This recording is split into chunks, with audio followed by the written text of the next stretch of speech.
All right, we are in California, and we made it to this casino called the Viejas Casino. See? We're in San Diego County, east of San Diego. As you can see behind me, the weather is cold, rainy. Welcome to sunny California. We're going to hang out here today and maybe go check out, see what there's a mall across the street or something. And then tomorrow, early in the morning, we're going to drive and go into San Diego to Deep Cycle Battery, where we're going to get 6-volt batteries put into this thing. So that I can actually use my water pump and wash dishes when I need to, instead of boiling water and then, because I'm afraid our battery's going to run out. They will probably run out. Ugh. We'll go into that later. The Airstream installs 12-volt batteries into these, and they're not really made for this kind of boondocking. But anyways, we're going to hang here today if something exciting pops up, although I doubt something will because it's pretty gnarly outside. So there you go. All right, see ya. So this is the spot we have here in the casino. It's beautiful all the way around. Beautiful mountains. But man, another Airstream over there. Man, did it rain. It's starting to finally warm up. Thank you.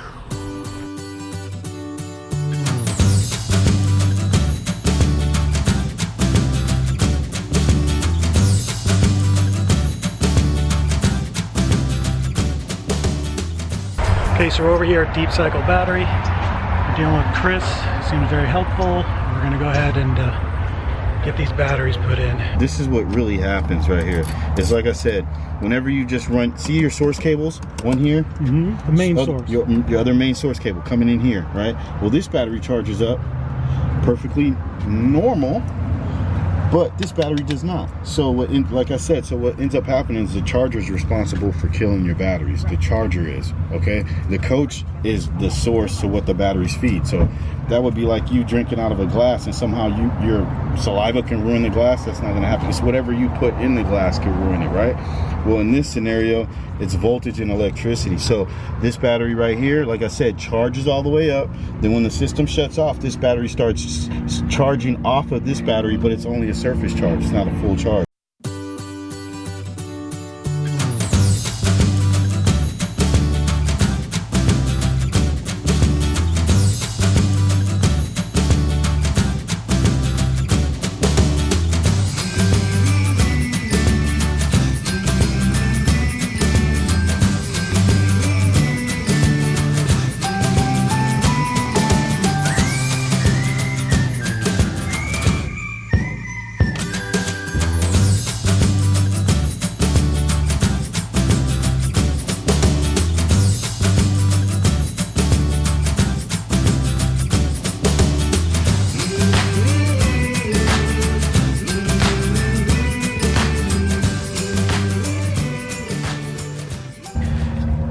And as you can see here, when Airstream put this box in here, they put it in the box, they drilled holes in the box, but they put this plastic case around it, and there's no hole in that, so the batteries don't drain and they sit in water all the time.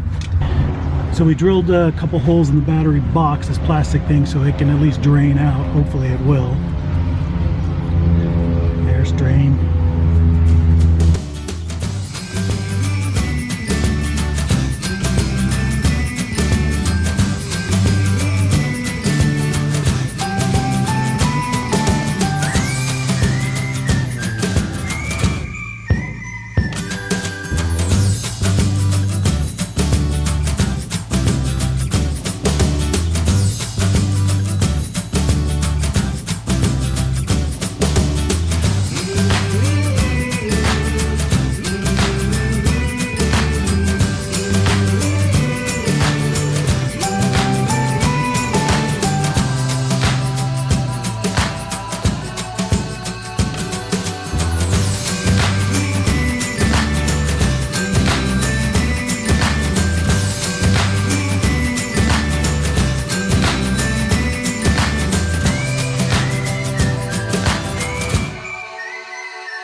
the next issue we're dealing with is the 6 volt batteries are taller than the 12 volt 24 series batteries that they put in it. So when you put the taller battery in, this bolt that Airstream puts in the box is not tall enough, and it's kind of rusty.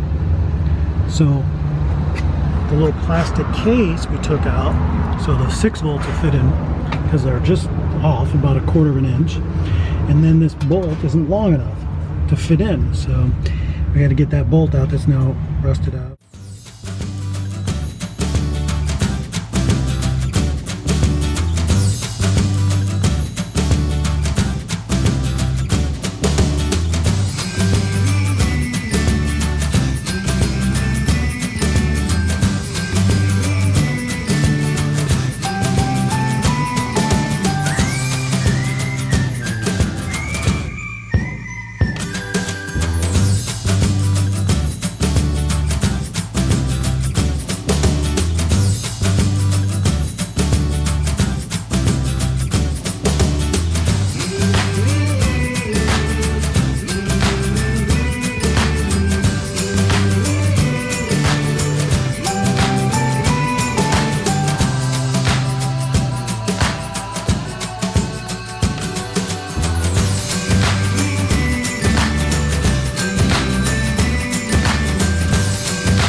Positive to negative to this cell. Remember, they're 2 volt cells. Every battery on the planet, 2 volts. That's what makes it work, right? So you have to wire this cell to series, to the next series. Then from this battery cell to this battery cell, series. Okay. See what I mean? So now you only have 1 positive, 1 negative. Nothing can ever go here. Or 1 positive and 1 negative. Yeah, definitely. And like I said, nothing ever goes there. Don't put anything, don't let anybody come and sit something here. Oh, I can grab positive from here. No. This is the series, the middle of the battery right there. So basically we just created 1 battery. That's all you got here.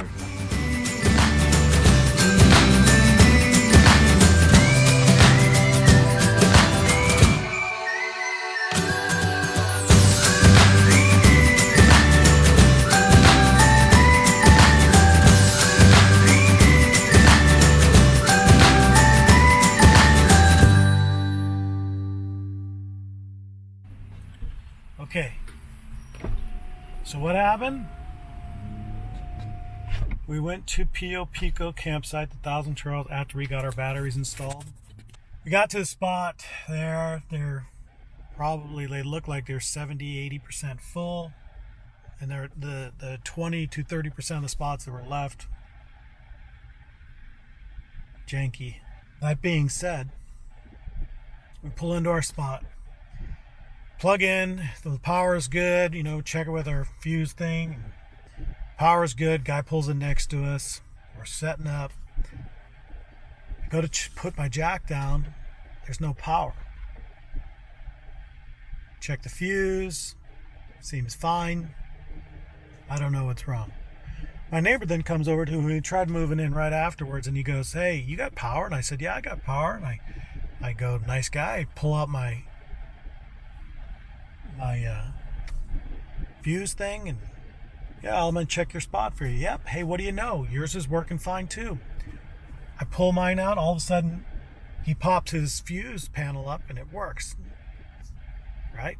Now all of a sudden it works. I go, "Good, it's working." I pull mine out and I plug it back into mine. Plug in my power. Now my fuse breaker's not working. Obviously, that box wasn't big enough to hold 2 30-amp rigs. They're both connected to the same pedestal. So instead of him going, "Hey, you were here and you plugged in first," he says, "Oh, that's terrible. I ain't going nowhere. Yours isn't working now, sorry." So now my fuse was blown, or my jack wasn't working. Got no power. This particular 1,000 Trails has 1 person working that is too busy to come work on it. At this point, I'm frustrated. Slam my finger into my jack, smash my fingernail. I'm ranting now, only to say, I said, "You know what, we're leaving. We'll drive 25 miles back to the battery place. and let them fix the fuse. We'll go from there.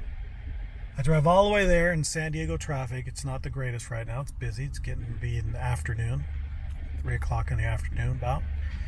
And I get out, I truck my jack, and it's working. It's working. What's that about? So the guy comes out and he goes, yeah, it's working now. And I said, I don't know what happened. All of a sudden, he goes, well, let me check. He looks at the inside. There's got a little bit of corrosion. Maybe when you pulled the fuse out to check it, it made it work. It made it work. So I guess I had corrosion inside the fuse. So anyways, traffic down here in San Diego where we're at is not good. It's getting to be rush hour. Tons of people out here. Californians, if you don't know, are very aggressive drivers. I'm from here, so I know. But you know, when you're gone for 2 months and you see how people drive, you get used to that. How everybody's driving. They're cool, you know. People are chill. They don't drive so aggressive. Get back in California, they're like, you're not making a turn here, bro. You know what I mean? They're like, they don't even want to let you in. I'm like, come on, please. And I don't know. So what are we doing? We have to go back because the other 1,000 trails around here are full. So we're going to get some Chick-fil-A. Then we're going to go back to that 1,000 trails. Hopefully find a spot for the next couple days. There's no signal there, just so you guys know. If you end up going to Pio Pico, there's no cell service there. It's just been one of them days. But hey, nothing's wrong with my jack. Everything's working there. There must have been a reason why we had to leave. Alright, news update. We were scheduled to stay at these Pio Pico 1,000 trails. We've been there for the last 2 days. We decided that we needed to head towards our home area. So it's 538 miles. It's 10:45 in the morning. So according to this, we should be there at 7:24 at night. Is that right? Oh my goodness. That's not counting stops, gas, blah blah blah. Anyways, it's gonna be a long drive. I'm gonna be a little sore in some places. You know, I could do 5-6 hours. No big deal. 8, 9, 10 hours. I don't know how it's gonna work out. I guess it's gonna work out the way it's supposed to. So it's a long drive. Maybe we'll see something along the way. I hope so. All right, we'll see in a bit.